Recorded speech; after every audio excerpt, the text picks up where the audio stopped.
It is cold out here, man. It is 42 degrees this morning. This furnace is not working, and we're at like 8,000 feet, so we got to figure out what's going on.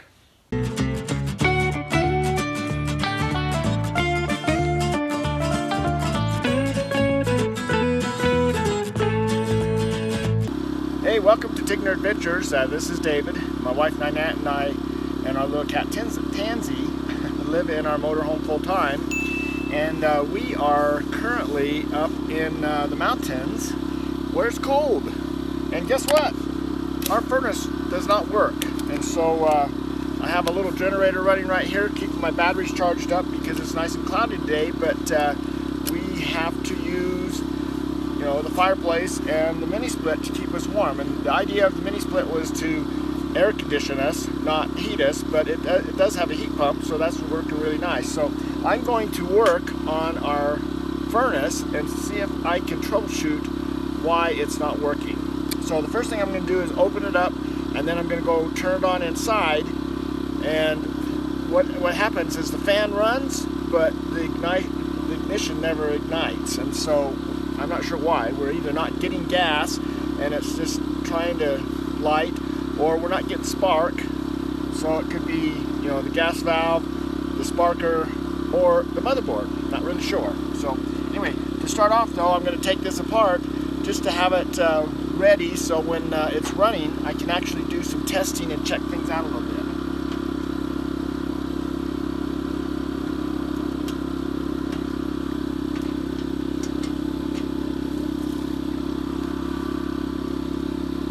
Alright, so this is the innards.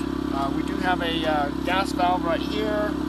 All of this comes apart. The only problem is that I've got to turn the propane off so I can unhook the propane and move that pipe out of the way, and then pull this whole mechanism out. It could either be the burner inside's bad, or it could be this little valve, but otherwise it's this little motherboard over here. So I don't know what it is. Up here is our sail switch we have in there. I think that's it.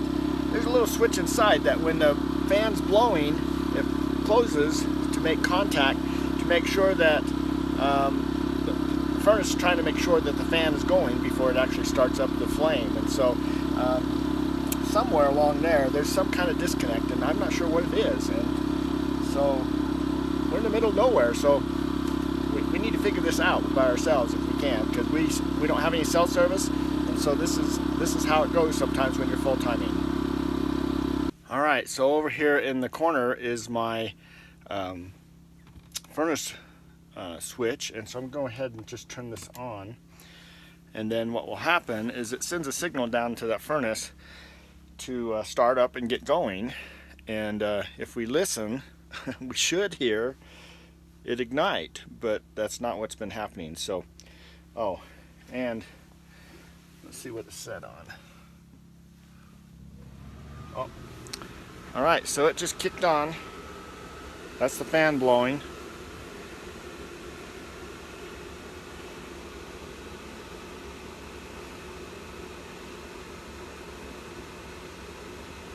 And there is no igniting going on. It's not igniting. So let's go back outside.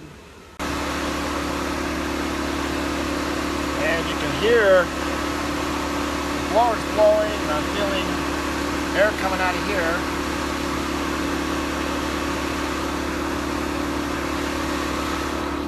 Let's go ahead and close that and make that enclosed.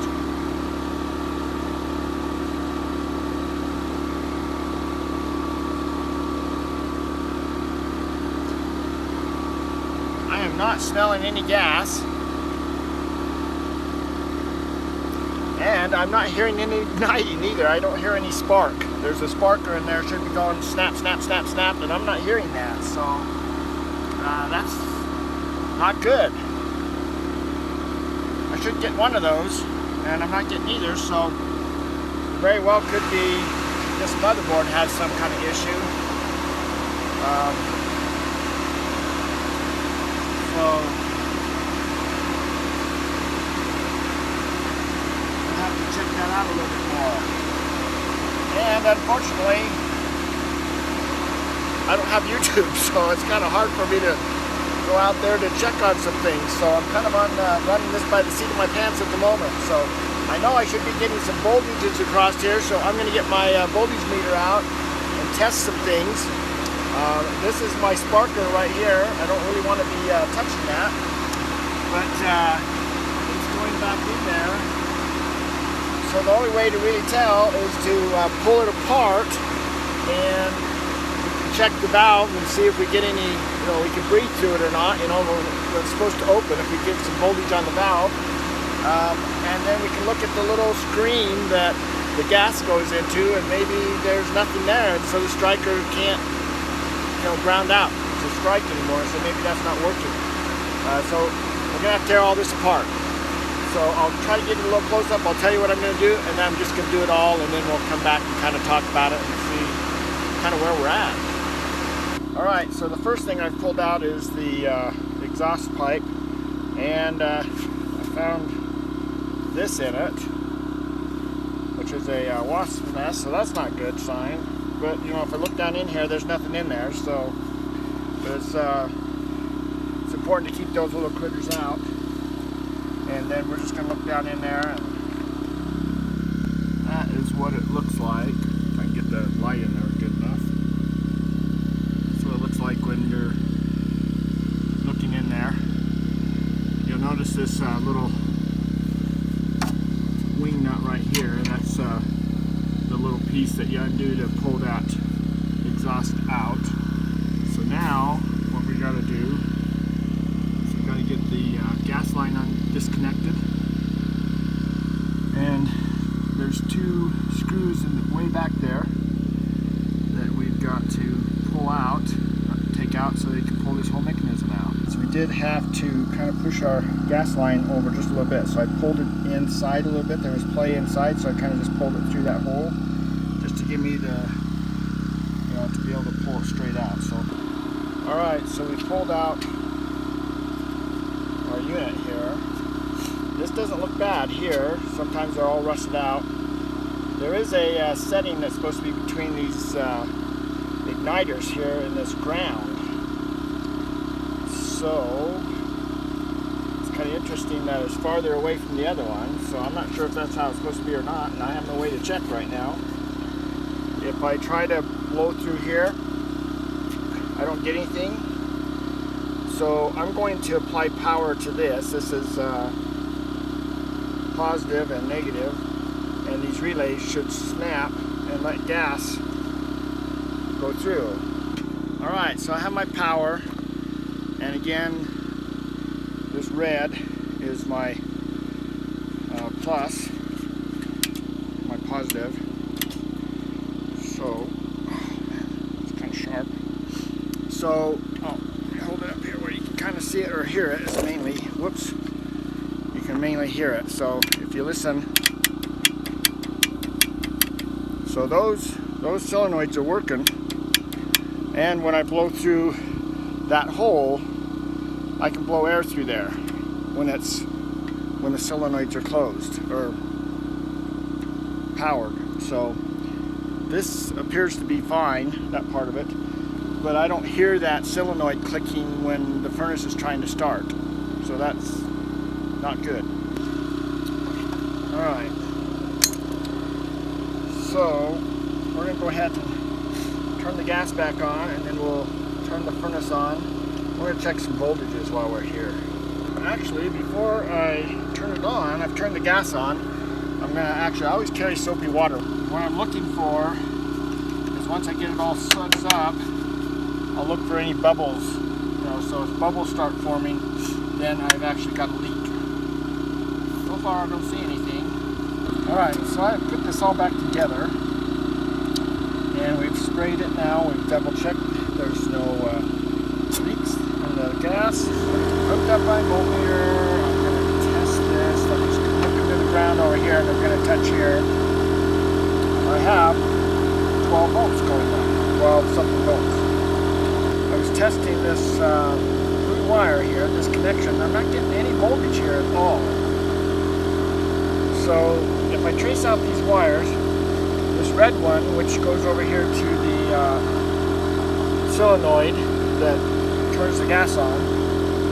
Goes from here way back to the back and into the motor area, and then comes back out of there and goes over here to this striker, or to the gas valve.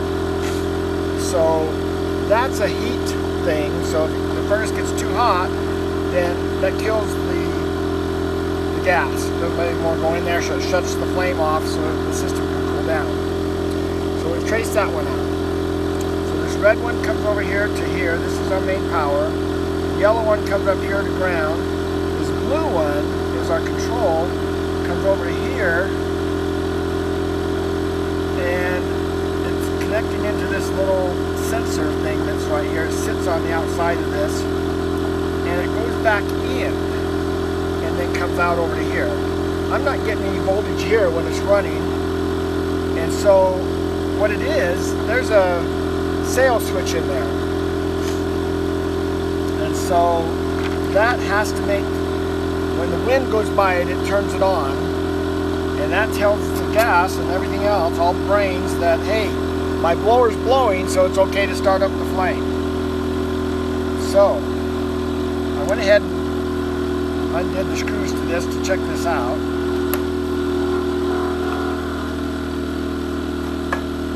I'm just going to kind of take it out of here. And there's our sail switch. Right? But when I was wiggling this blue wire around trying to figure out where they went, all of a sudden I started getting all kinds of noise on my fan, and what had happened is this guy right here fell off and it was hitting the fan. So I've now ohmed this out. This guy's working fine. I've hooked this back on here, so for some reason that was loose, causing issues, and but it's nice and tight now. So I think that might have fixed our problem right there. These ground wires here, you got to make sure these don't come off, because they come off pretty easy. So there's just a ground plate up here that all these yellow wires and the black wire from the motor plugs into that, so it gives the ground, and then I'm just making sure the rest of these connections are tight. I'll plug this in, should all go on. I should see power on that line now. So we have voltage there, and nothing over here yet, because we haven't turned the motor on. Now it's on. Got power there.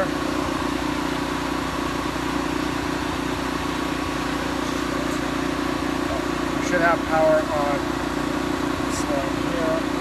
Now we've got power on there, so let's go ahead and plug that in there.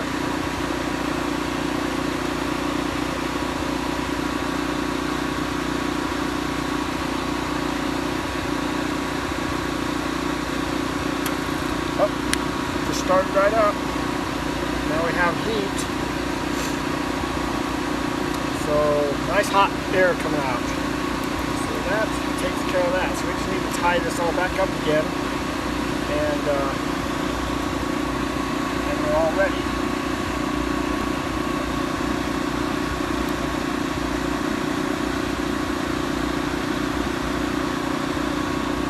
So in the end, the issue was our sail switch, which I originally started with, but I took that off to look at it, ohmed it out before I even did this video, and I had power. I mean, the switch was working. I didn't realize that the connector was just barely hanging on there, and the symptoms were that it would start up and run a couple times, and then it wouldn't run anymore. And then after we did something, then after a while it would run again. So I didn't know exactly what it was, but then it got down to the point where it just wouldn't run at all.